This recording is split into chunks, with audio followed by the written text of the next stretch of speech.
All right, we got Colton Stolter here. This is going to be his right-handed swing.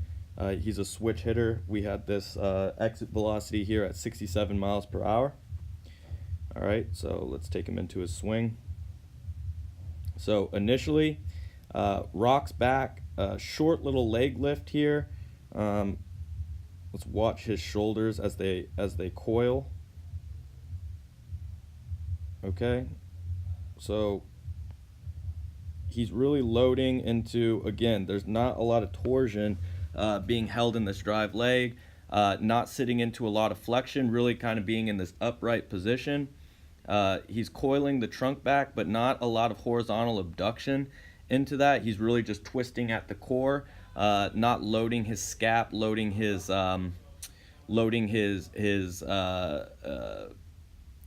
twisting his whole thoracic rotation back to really load that stretch shortening cycle. So the big one too is just being able to hold torsion in this drive leg. You're going to be able to produce force much more efficiently and drive that back hip through. Okay, so then as he starts going into his stride, it's a really short stride here, so there's not going to be a lot of linear energy, linear momentum here at all. So basically once he hits front foot here, this is going to have to be pure rotation in order to put any swing velocity behind this. Well, it'll have to be, really powerful rotation. Typically a much bigger guy could get away with something like this, but Colton just doesn't quite have that type of size. So when he goes into his swing here, that really short step, now that leg doesn't really land, that lead leg doesn't land in much flexion at all, so he really has to stick and try. He just tries to rotate straight off of it, so there's no flexion, extension at this point. He's just trying to stick it, but it's kind of a poor fulcrum for the rest of the body to rotate off of. Okay, let's take a look at the hip to shoulder separation, going to the kinematic sequence here. Also want to open up these hip and shoulder lines.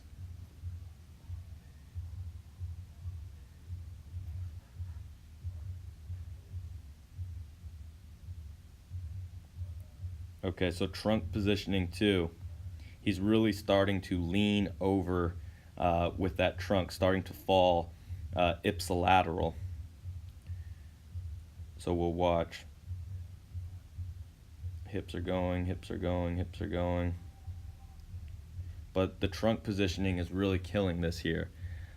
So if we go down, take a look at it from this angle. His hips are going, but that trunk position is just falling so towards ipsilateral, falling so in. It's really going to be hard to generate a lot of stretch shortening cycle as he's falling inwards like that. And really seeing it there. So the shoulders dipping, trunk way falling over here. Okay. And here the shoulders are catching up through the swing.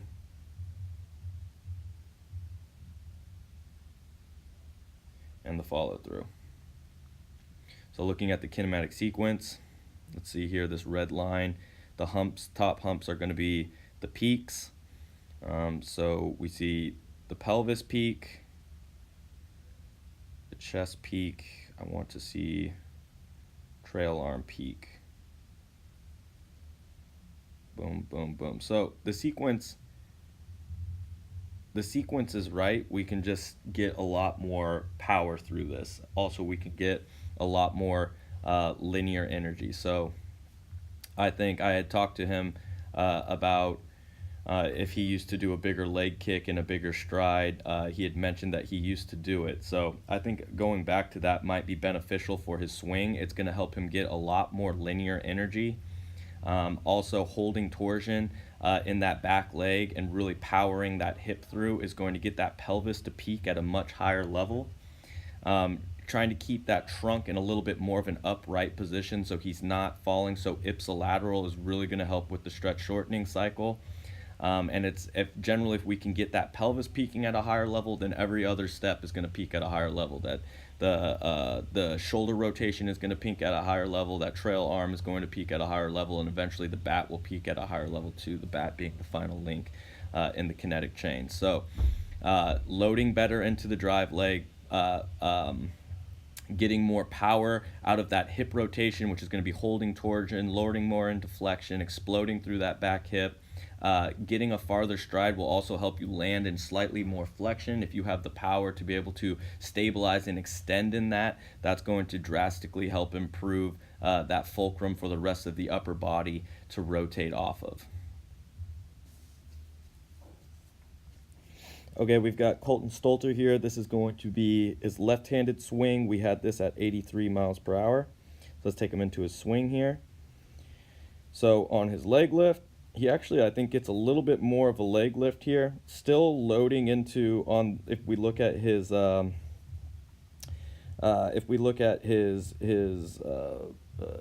drive leg hip here, or knee, he's falling into a valgus position still on this side, but I believe he's loading more into flexion of that hip. So he's sitting back more into that glute, into that posterior chain, loading into that hip a lot better. And then also, if we watch up top, is his coiling. He's doing a much better job of coiling, loading into horizontal abduction, trying to utilize that stretch shortening cycle as he loads into that hip and loads through that core.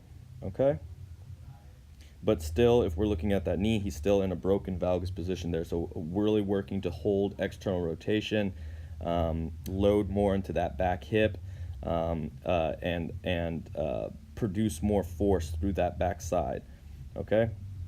So then as we go forward into foot plant here, still a pretty short stride, not really utilizing a lot of linear motion, but since he did such a better job of loading into that left hip and pulling back into horizontal abduction and really coiling, he's going to be able to unload a lot more energy here, I think. All right, so let's pull up his kinematic sequence.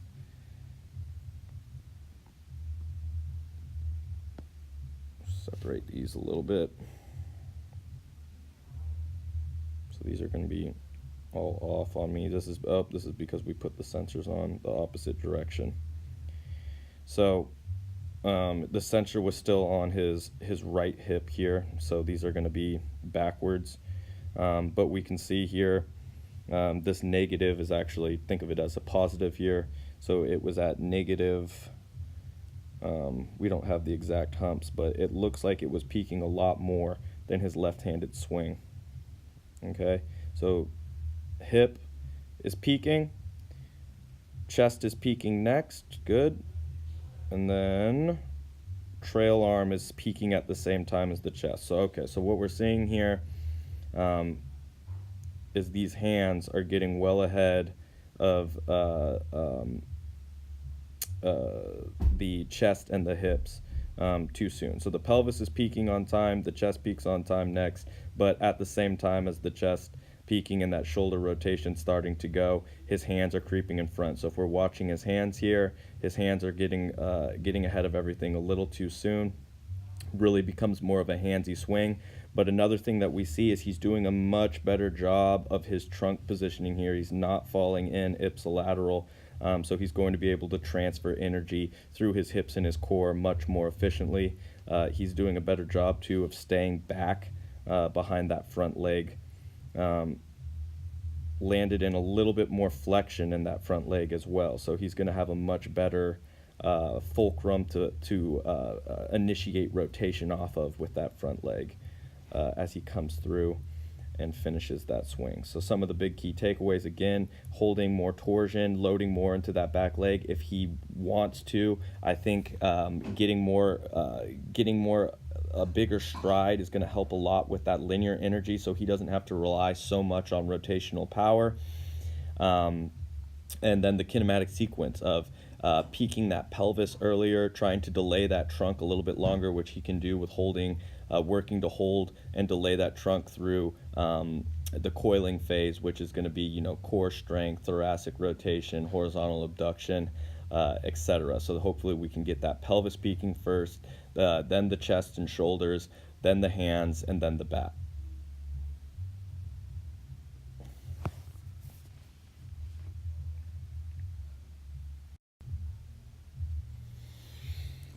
Okay, we've got Colton Stolter here. This is going to be a 10-yard dash.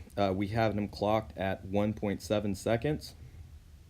So initially to start, on his push-off leg here, I don't like that he's falling into a valgus position to start.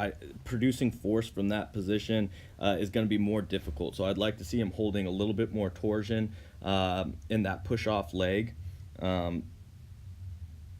Once we go into the sprint, he's doing a bit of a drop step here with that front leg, which is good. A lot of studies are showing that the crossover step and actually the drop step is the most efficient form. If you look at a lot of high-level base stealers, guys like Mookie Betts, Mike Trout, these guys are utilizing that drop step. So as he's coming back, I think he could do a much better job of producing force off of that rear leg, so holding torsion more, getting a little bit more explosive out of that first step. So ideally in these first few steps, the deal is you want to try to get as much force into the ground as possible. Great, this is frozen on me. To click back, get back into it.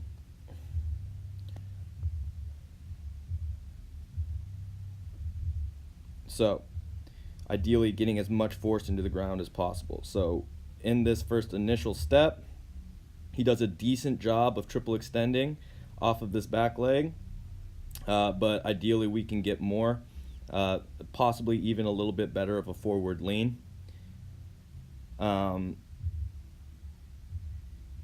Yeah, and then here the steps just get a little too choppy. So again, this leading back to a lot of that mobility issue. So his hip extension was really tight here. Also too, it's a power issue. So the more power that we can put into the ground through these steps, the better. I think he also starts getting his forward lean up too soon. So through that first 5 to 10 yards, I want to see a good 45-degree lean. I think you start raising your center of gravity a little bit too early. Also want to see a little bit more triple extension through those steps. That's going to increase your stride length, and the more power we can get into those steps, it's going to increase that stride frequency as well. So some of the big key takeaways from this is this starting position, holding a little bit more torsion, not being in that broken valgus position. I like the drop step. We can work to keep getting more power through this initial push off, and second push off, more triple extension, more of a 45-degree trunk angle. So staying down, keeping that good forcing, that good lean, and really working to drive triple extension through those first steps.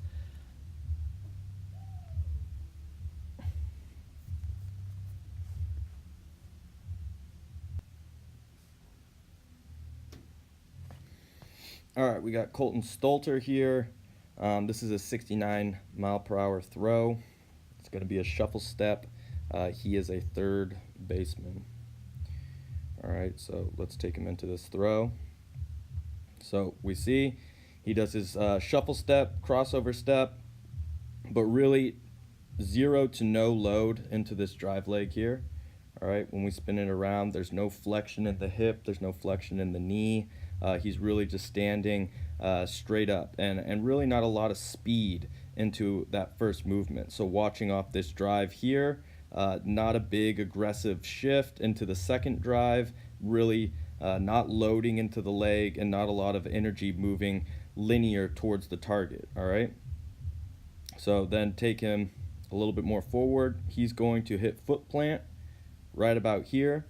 There has been no drive of energy to push those hips through and really get that good hip to shoulder separation. All right, so if we pull up these tools, we're going to look at this hip and shoulder line here.